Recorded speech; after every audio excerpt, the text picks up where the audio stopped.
Hello guys, good morning. Happy weekend again. Tutuloy natin ang ating pagre-repat kasi hindi pa tayo matapos-tapos. I-repat natin yung ibang Caledia, Senante o kaya Maranta. Yun. At tatlo itong re-replant natin ngayon dahil kailangan natin silang ma-rescue at para gumanda naman sila guys. Thank you. Sana magustuhan nyo ang aking vlog ngayong araw. Eto sila guys, o tingnan nyo. Maganda naman sila last. Kaso nga lang, tingnan nyo ang kanilang puno.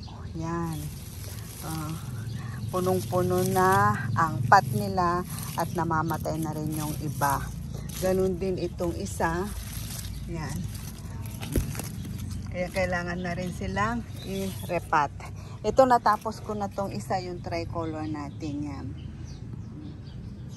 Ito yung inuna ko kanina, naging 1, 2, 3, 4, 5. Ito maliit, tsaka 6 yung isa. Yan guys. Ito ang ating gagawin ngayon. Tingnan nyo guys ang kanyang roots. Ayan. Ang dami na. Magiging maraming individual pots din ito. Kailangan na rin talaga siyang ma-repat guys. Tsaka ma-replant. Paghiwa-hiwalayin ko siya para dumami siya, makapropagate ako. Tsaka para may space din siya na lumaki. Ito naman guys, ang isusunod natin na i-repat. Tingnan nyo po ito, ang liit-liit ng kanyang pot, itong allocation na ito, kaya hindi na siya magandang tingnan, hindi na siya nagtatrive, nag-i-incline na siya. Ito naman ang ating peacock na yan, ganyan na itsura niya, kailangan ng malinisan, matanggalan ng ibang dahon at ewan ko kung anong kumakain dito, kung ibon or insekto. Kasi hindi ko naman siya nakikita guys. At saka wala naman ako ngayon napapansin kung ano man yan. At ito naman ang isa. Yan. Ganito naman ng itsura niya.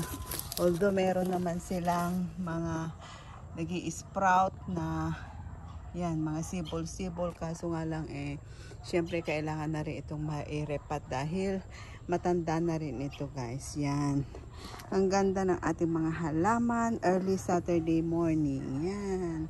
Ito ang nagpapasaya sa akin araw-araw pag tinitingnan ko sila guys. Yan. Nandyan na sila. Ito.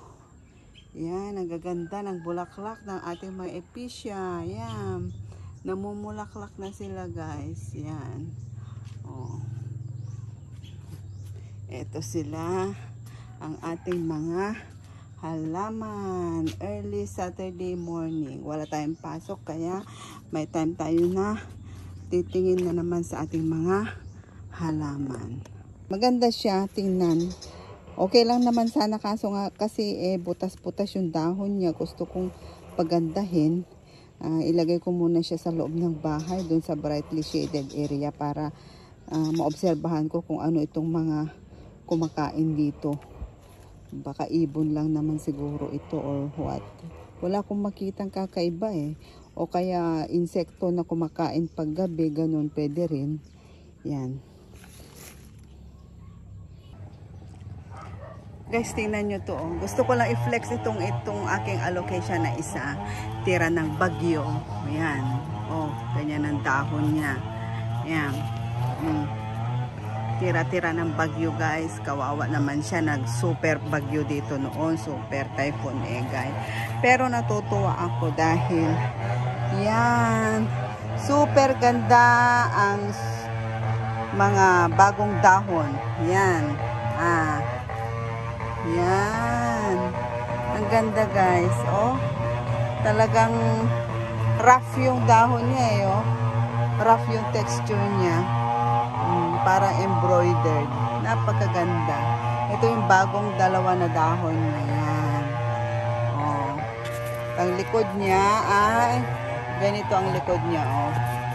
Purple. Yan guys.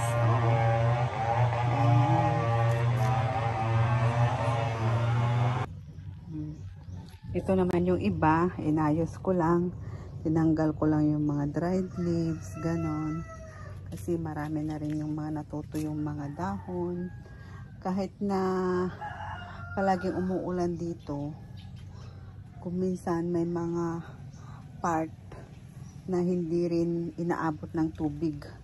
Kagaya dito sa part na ito, sa gilid. Yan. Hindi yan inaabot masyado ng tubig. Kaya kailangan din diligan. Yan. Hindi na yung mga pinapagate ko kanina.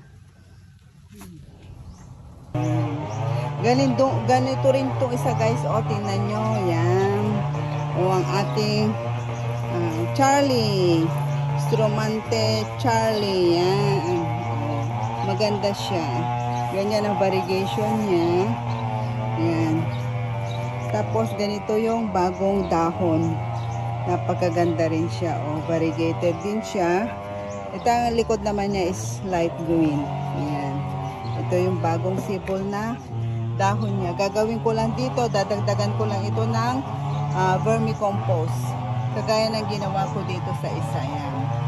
Vermicompost ang ilalagay ko dito. Tingnan nyo ang flower nito guys. Ang ganda. Yan. Purple na makintab. Yan. At very last sila dito sa side na ito kasi medyo naaarawan. Morning sun ang labas nila guys. Yan. Ito. Kaya masaya sila. Yan. Ayan guys, tapos na naman ako sa pagre-replant. Medyo mainit na kaya tama na muna yon.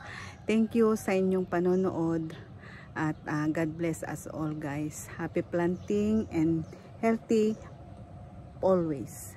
Thank you so much.